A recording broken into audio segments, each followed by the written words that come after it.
Yeah, Tony, I've got two things for you. Just 8 pitchers thrown tonight. What kind of stood out to you? And more specifically with Camden Sewell, it kind of seems like he's getting better and better each time he's out there. Yeah, and I think he was one of those guys that was early on in the season.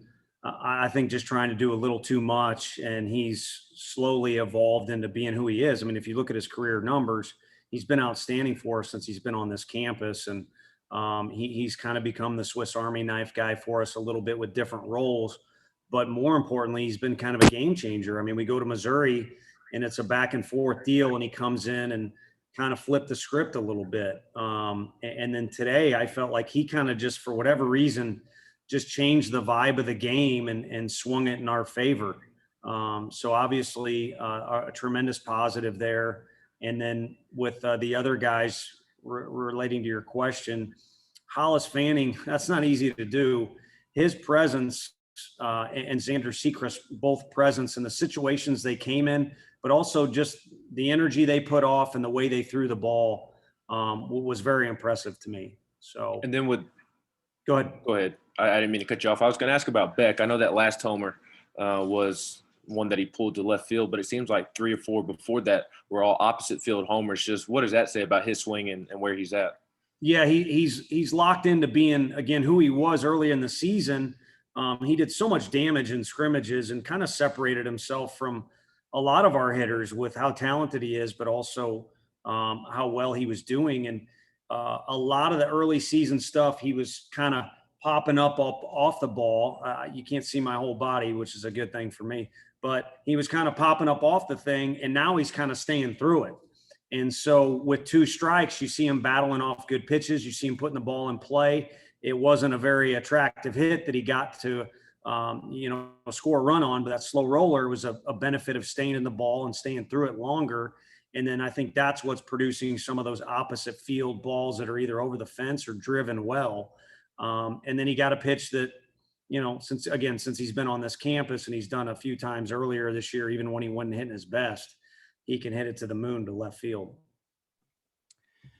Yeah, Tony, I'm wondering, I know you've said a couple times that Racker still just kind of hasn't let the ball go since coming back and hasn't really opened up. Was tonight a better step in that direction, or did he just get some results? Yeah, no, I think it was. I mean, the changeup to the third hitter was tremendous. And then, not to put too much stock on velocity, but he's really a 93, 94 mile an hour arm. Maybe if he's out there for longer, it sinks a little lower. Maybe if he wants to reach back, he could maybe even touch a bit more. But that's where he needs to be. Otherwise, the ball's not coming out with the conviction it needs to. And, they actually, barreled the 1 ball to right field. Those were really good hitters at the top of the lineup. So he got a good challenge, and he did what he needed to do.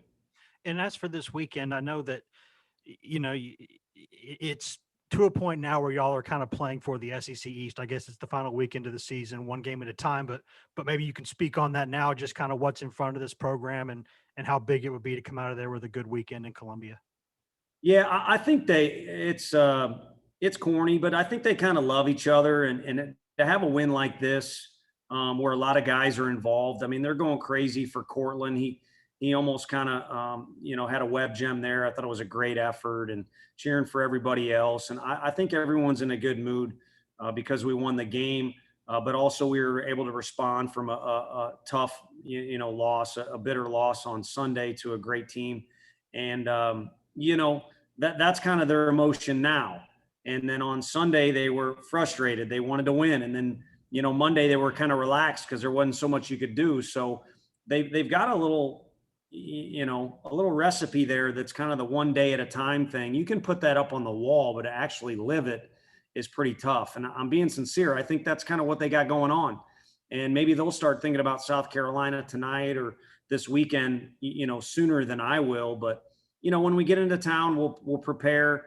And I think if I could speak for the whole coaching staff and for our whole team, the deal is going to be about playing our best game 1. Because the separator, who knows what it was against Arkansas or a couple other weeks. We didn't perform our best on Friday. And, you'd like to just kind of focus on that first game, I guess. Brian? Now it's a few days removed. Just what were your thoughts on the environment at Lindsey Nelson Stadium last weekend? And is there any takeaways on what that environment can be like long term? Sure. Well, I'll start with tonight. I mean, sorry to doubt anybody, which I didn't, but I was just kind of surprised at the crowd. I mean, same thing as our team. Like, this could have been let down Tuesday.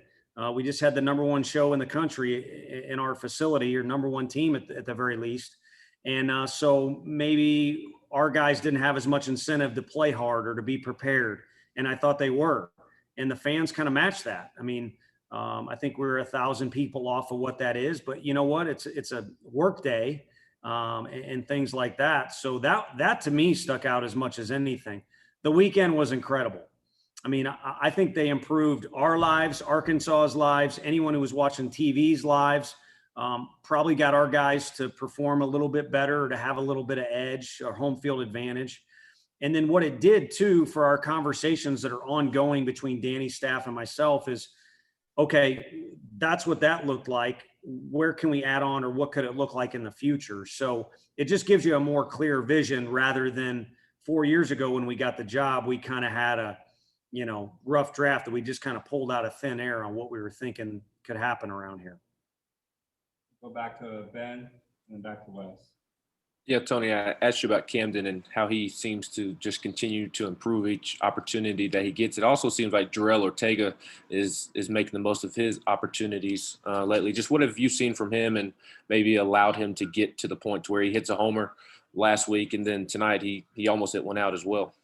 Sure, and he took several good swings on foul balls. I mean, I don't even know if that kid's seen the Terminator. These guys are pretty young these days, but he's back is what I think. That's kind of an extreme statement, but the guy, he was lethal in the fall. And I've seen him in high school as, Coach Elander recruited him and thought we had a really good one. And I think people in Florida did too. So he's capable of a lot. And, I'm not so sure he wouldn't be out there every day for us if it wasn't for COVID. So however this winding road has brought him to getting a spot start tonight, I really feel like he's kind of back to being himself in BP and in games. And he's a really, really good hitter. And so I'm looking forward to finding ways to slide him in there more. And I think he can help us down this stretch. And then this weekend, the second time you'll go Thursday, Friday, Saturday. Did you learn anything about Thursday, Friday, Saturday from a pitching standpoint the first time you all did it? I think it was good. We didn't, do anything too crazy with our guys. They were able to stay in their routine. It was just different. I think the A&M trip probably took a lot out of Chad. So for him to throw as well as he did on short rest, especially with the rain out, if you remember, it was actually one less day than he'll have this week, is that he can handle that workload. So to me, it's more about those guys have now gotten into a routine, and I don't think one day is that drastic for any of them.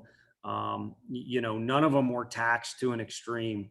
You could argue, take Blade out, he's almost to 100, or you could argue, dude, this guy's pretty good, leave him in for 120. But having said that, none of those guys were really taxed too much last weekend, and I think they'll be ready to go. Yeah, Tony, I know that, the way Becks hitting the ball lately, people are starting to talk about a lot of that stuff. But with guys like Liam and with Jake, what they're able to do sort of consistently every single day, it's almost like they're already professionals, playing the game at a college level. How difficult is it to be sort of that consistent and just be on base as often as they are throughout an entire season? Yeah, it's a challenge, and what it requires is kind of reflects on what I was talking about, earlier about, hey, Sunday was a big game, but so is this one. So you have to show up every day, and on Monday you got to do something, whether it's rest or train on your own or whatever. The guys lifted to make sure you're prepared. So it's a grind. It truly is. What I know more than anything is I've been in the other dugout facing those guys, either as a pitching coach or just an assistant or even in this role here. And it's a pain in the butt. You consistently kind of know where those guys are at, and they tend to wear you thin a little bit. They affect the game even when they don't do something dynamic at the plate. And you bring up the right two guys, but I think if you take that out and just go off my answer right there, I think you could apply that to our whole lineup, which makes it, you feel very grateful to come to work and see some of these names that you can write down. And I guess generally, what are your thoughts on South Carolina? I know it was all about Belmont tonight, but I mean, obviously Clark's a great hitter. I mean, what have you seen overall from South Carolina? Yeah, he's a name that's thrown out there a lot for good reason, but he's surrounded by other guys that are like that too. I mean, the park can play lively. There's a tremendous tradition there with their program, and they get a strong fan base, and they're always into the game, cheering on their team or trying to get under your skin. So that's a factor as well. And then those guys have, put that team this year in the conversation of, well, who might be in Omaha? Well, they're certainly a contender as much as anyone in our league. And, they seem to put together a great weekend last weekend on the road at Kentucky. So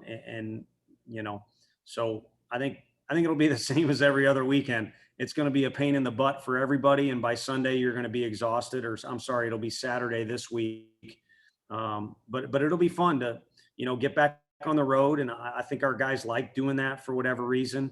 And, by this time they're already close, but when you're on the road, it brings you a little closer together, and we'll see what we can do in game one and then kind of go from there. Two more, Trey, and then we'll finish with Brian. Hey, Tony, two questions. What's the main thing that you're looking for out of this group heading to Columbia, on Thursday, whether that be pitching or hitting, is it consistency? And then also the second part of that, you guys wrapping up on Saturday, any kind of benefit to that, before y'all have to head to Hoover next week? I don't want you to look ahead, but. Yeah, no, but it's fair because I've done it. I've been a part of teams that have done it differently, because the Big 12 would do that too. We've kind of got a unique thing going on where we're going east.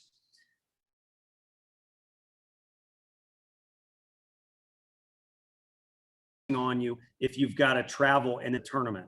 So these guys can come home, unpack, sleep in their own bed. We'll see where we're at, as far as what's next after that.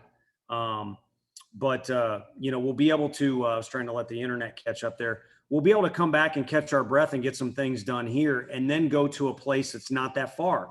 I mean, there's other schools in our, Texas A&M is a long way from Birmingham, and so is University of Missouri. So the layout is good for us. I just hope we're in a good mood on Saturday. So we'll do like you said. We'll focus on Thursday's game, and then I think afterwards, I think there's a fairly good layout for us, and it should help. I think anytime you've been asked about standings or championship hunts, it's kind of been, we're focused on the task at hand. Now that it is just one weekend and you guys are half a game ahead in the SEC East, is that something you acknowledge with the team, or is it just something you kind of ignore and business as usual?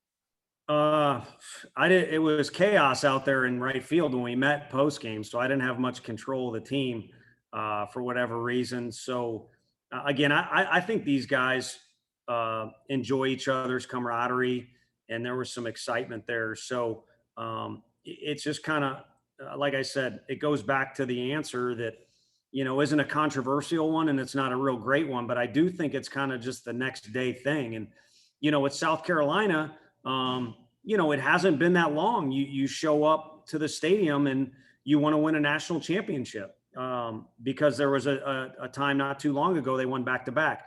Arkansas, Bonfield can tell you, they were just in the national championship game, 1 out away from winning the thing. So what they want to do is get back, and they want to finish that last out. These narratives are different for each program. And I think ours is held true to what you're saying, just because it's who we are and where we're at with everything right now. And hopefully I'm not just blowing smoke, but that's the vibe I get from the guys. And if it's truly the case, then it can help us into Thursday, because that game one is always important, in every series, goes without saying. And then of course, game two is just as important, but that's where we're trying to narrow our focus. And then maybe on that bus ride home on Saturday or an off day Sunday, we can all take a deep breath and say, this is exactly what's going on and exactly what's going to happen. Thanks, Coach. Thank you all. Take it easy.